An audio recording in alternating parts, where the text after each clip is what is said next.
श्री राधे हरिओम। जय श्री कृष्ण। राधा मेरी स्वामिनी, मैं राधे जुको दास। जन्म जन्म मोहे दीजिए श्री वृंदावन को वास। वृंदावन सोवन नहीं और नंदगांव सुगाम।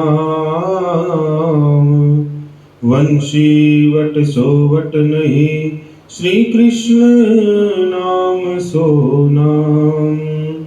भक्त भक्ति भगवंत गुरु, चतुर नाम वपु एक। तिनके पद बंदन किए, नासहि विघ्न अनेक। जय जय श्री राधा रमण, जय जय नवल किशोर। जय गोपी चित चोर प्रभु, जय जय माखन चोर।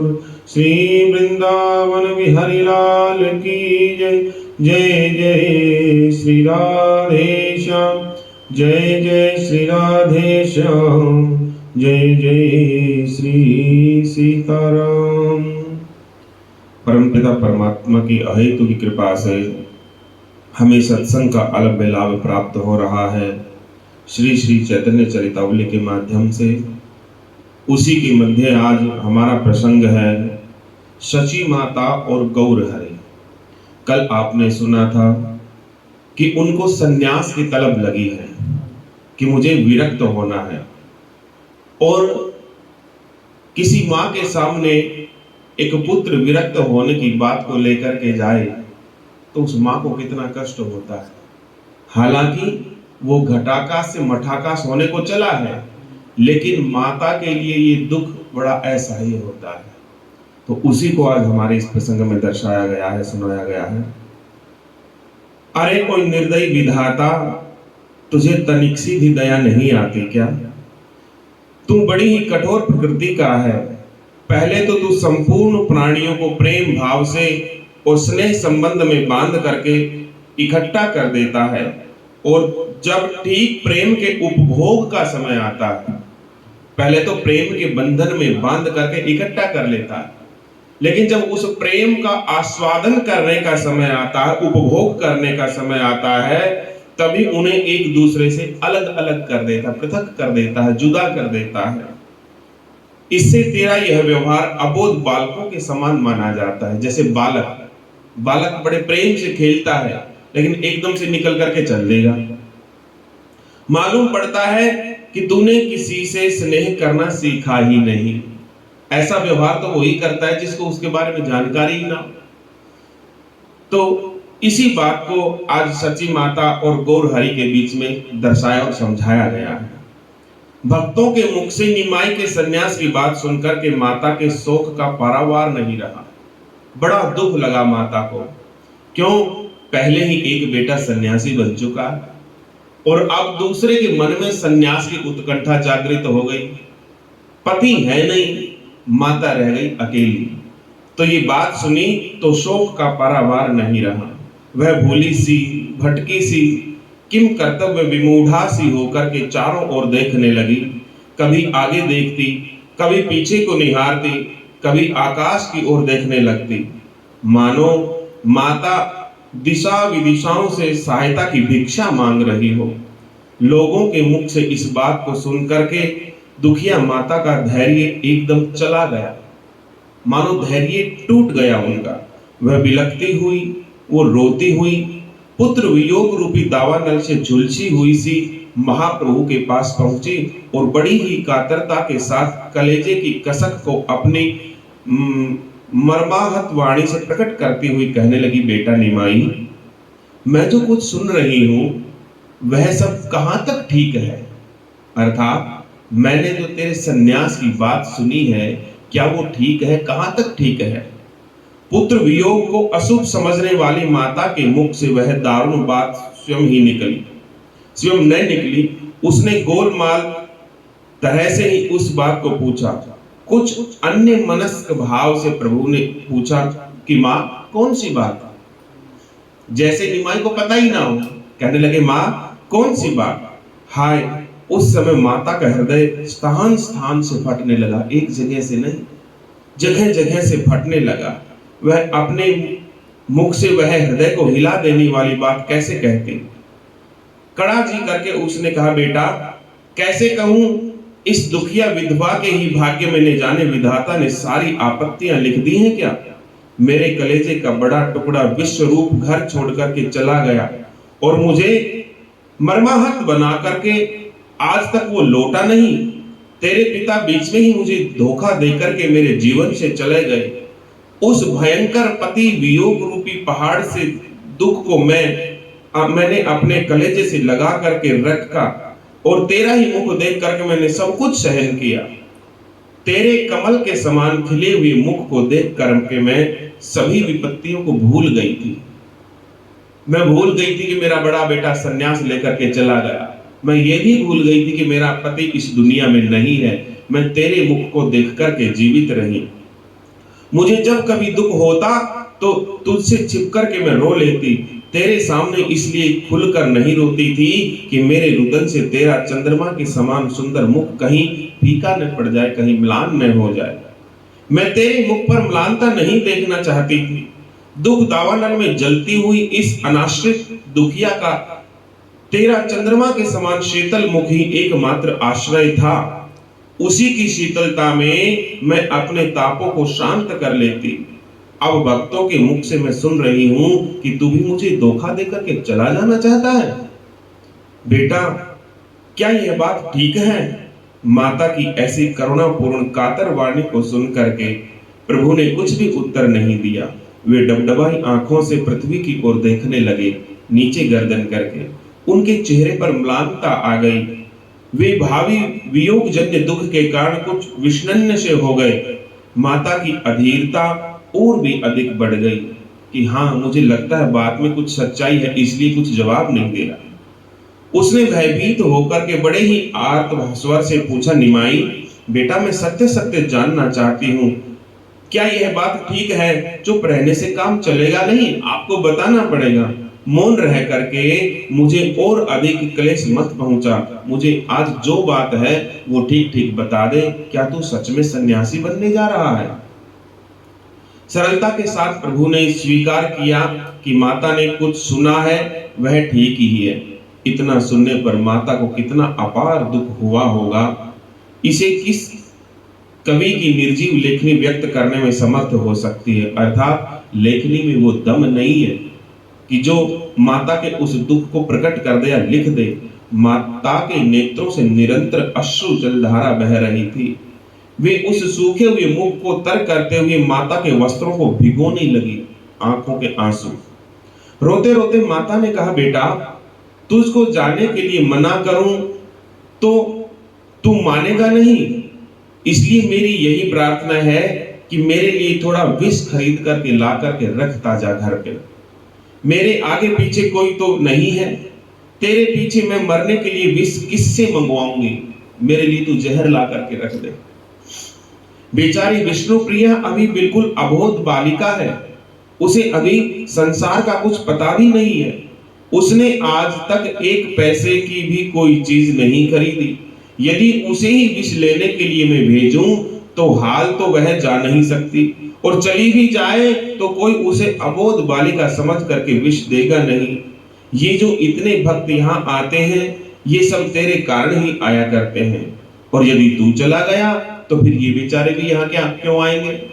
ये भक्त भी तो तेरे पीछे ही हैं, तो ये भी नहीं आएंगे। मेरे सोने घर का तू ही एकमात्र दीपक है। तेरे रहने से अंधेरे में भी मेरा घर प्रकाशमय बना रहता है, अलौकिक होता रहता है। तू अब मुझे आधी सुलगती हुई छोड़कर के जा रहा है। जा बेटा, खुशी से जा, किंतु मैंने तुझे 9 महीने मेरे गर्भ में रखा है, इसी नाते से इतना काम तो मेरा करता जा। मुझ दुखिया का विष के सिवा कोई दूसरा आश्रय इस जगत में अब नहीं है।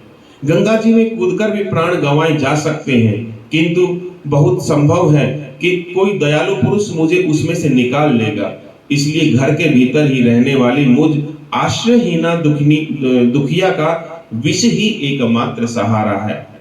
यह कहते कहते वृद्धा माता बेहोश होकर के भूमि पर गिर पड़ी, रोने लग गई।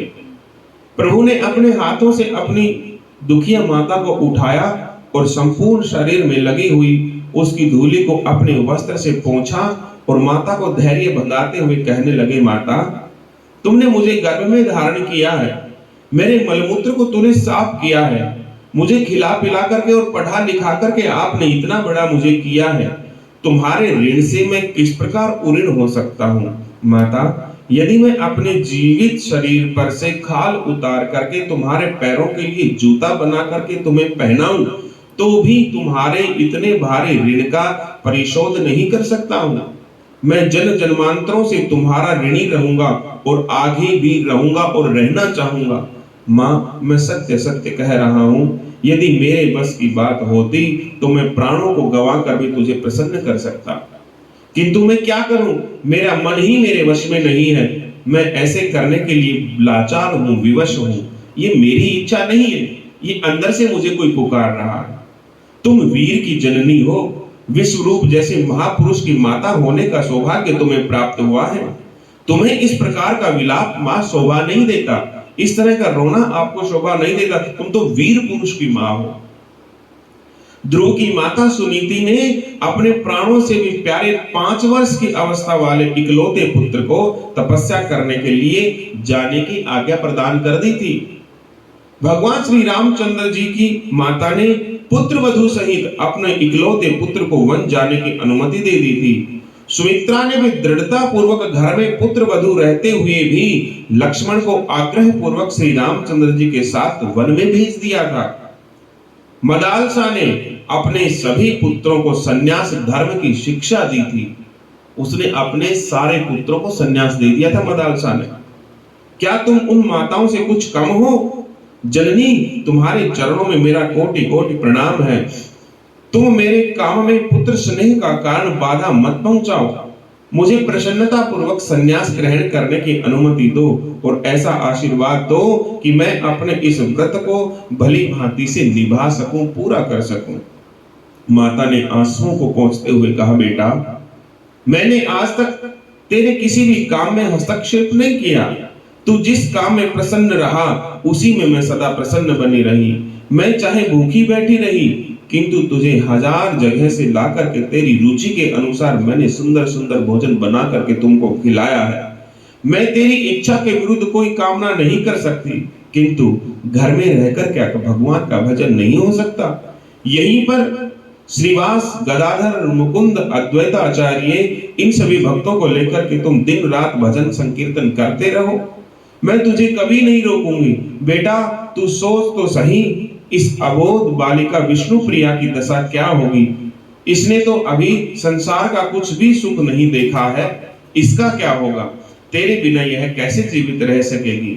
मेरा तो विधाता ने वज्र का हृदय बनाया है, विश्व रूप के जाने पर भी यह फटा नहीं, और तेरे पिता के परलोक गमन करने पर भी ये ज्यों का त्यों बना हुआ है, ये जरा सा भी नहीं फटा। मालूम पड़ता है तेरे चले जाने पर भी इसके टुकड़े टुकड़े नहीं होंगे। रोज सुनती हूँ, अमुक व्यक्ति मर गया, अमुक व्यक्ति चल बसा। न जाने मेरी आयु विधाता ने इतनी बड़ी क्यों बना दी है, जो अभी तक वह सुध ही नहीं लेता। मेरे प्राण क्यों नहीं निकलते?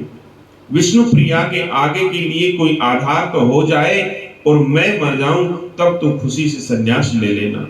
मेरे रहते हुए और उस बालिका को जीवित रहने पर भी विधवा बना करके तेरा घर से जाना ठीक नहीं है।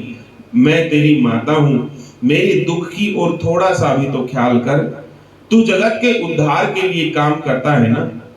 तो जगत के उद्धार के लिए काम करने जा रहा है। ये सत्संग भजन ये किस लिए होता है? जगत के उद्धार के लिए काम करता है ना? तो क्या मैं जगत से बाहर हूं? मैं जगत में नहीं हूं, मेरा उद्धार नहीं कर सकता? मुझे जगत से बाहर समझ करके मेरी उपेक्षा क्यों कर रहा है? मुझ दुखिया को तो इस तरह से बिलखती हुई छोड़ करके जाएगा तो तुझे माता को दुखी करने का पाप लगेगा।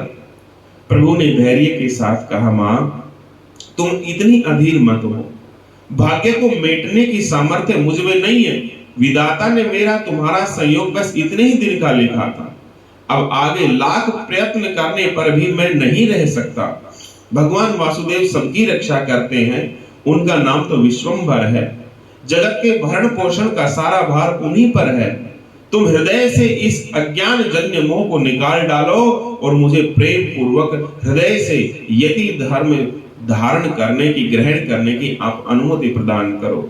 रोते रोते माता ने कहा, बेटा मैं बालकपन से तेरे स्वभाव को जानती हूँ। तू जिस बात को ठीक समझता है तो उसी को करता है, फिर चाहे उसके विरुद्ध साक्षात ब्रह्मा भी आकर के तुझे क्यों न समझाएं तो भी तू मानने वाला नहीं है, अपने पद से विचलित होने वाला नहीं है। अच्छी बात है, जिसमें तुझे प्रसन्नता हो तू वही कर। तेरी प्रसन्नता में ही मुझे प्रसन्नता है। कहीं भी रहे पर सुख पूर्वक रहे, चाहे गृहस्थी बन करके रहे, चाहे यति बन करके रहे। मैं तो तुझे कभी भुला ही नहीं सकती। भगवान तेरा कल्याण करे, किंतु तुझे जाना हो तो मुझसे बिना कहे मत चले जाना। जैसे विश्व रूप बिना कहे चले गए ना, तुम बिना कहे मेरे सामने से मत चले जाना, मुझे पहले ही सूचना दे देना। महाप्रभु ने इस प्रकार माता से अनुमति लेकर के उनकी चरण वंदना की और उसे आश्वासन देते हुए कहने लगे, माँ तुमसे मैं ऐसे ही आशा करता था। तुमने योग्य माता के अनुकूल ही आज बर्ताव किया है। मैं इस बात का तुम्हें विश्वास दिलाता हूँ कि तुझसे बिना कहे मैं कहीं भी नहीं जाऊंगा। जिस दिन मुझे जाना होगा उससे पहले मैं तुम्हें सूचित जरूर कर दूंगा। इस प्रकार प्रभु ने माता को समझा बुझा करके उससे आज्ञा ले ली। विष्णु प्रिया को समझाना थोड़ा कठिन था, वह अब तक अपने पितृगृह में ही थी, इसलिए उनके सामने यह प्रश्न ही नहीं उठा था। प्रभु के संन्यास ग्रहण करने की बात संपूर्ण नवद्वीप में फैल गई।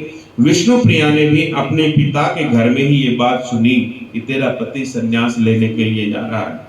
उसी समय वह अपने पिता के घर से पतिदेव के यहाँ आती है और कल विष्णु प्रिया जी और गौर हरि जी का आपस में वार्तालाप होगी। आज की कथा इतनी। जय श्री राधे। जय जय श्यामा जय जय श्याम, जय जय श्री वृंदावन धाम। जय जय श्यामा जय जय श्याम, जय जय श्री वृंदावन धाम। पावन राधे तेरो नाम, पावन राधे तेरो नाम, पावन श्री वृंदावन धाम, पावन श्री वृंदावन धाम। जय जय श्यामा जय जय श्याम, जय जय श्री वृंदावन धाम। जय जय श्यामा जय जय श्याम, जय जय श्री वृंदावन धाम। मेरी श्यामा मेरो श्याम, मेरी श्यामा मेरो श्याम, मेरो श्री वृंदावन धाम, मेरो श्री वृंदावन धाम। जय जय श्यामा जय जय श्याम, जय जय श्री वृंदावन धाम। जय बरसानो जय नंदगांव, जय बरसानो जय नंदगांव, श्री यमुना जी ललित ललाम, श्री यमुना जी ललित ललाम। जय जय श्यामा जय जय श्याम, जय जय श्री वृंदावन धाम। जय जय श्यामा जय जय श्याम, जय जय श्री वृंदावन धाम। यह जोड़ी अविचल अविराम, यह जोड़ी अविचल अविराम, हृदय विराजो आठोया, प्यारी हृदय विराजो आठोया। जय जय श्यामा जय जय श्याम, जय जय श्री वृंदावन धाम। जय जय श्यामा जय जय श्याम, जय जय श्री वृंदावन धाम। हाँ जय जय श्री वृंदावन धाम। जय जय नाम। श्री वृंदावन बिहारी लाल की जय। श्री राधा रानी सरकार की जय। जय जय श्री राधे श्याम। श्री राधे।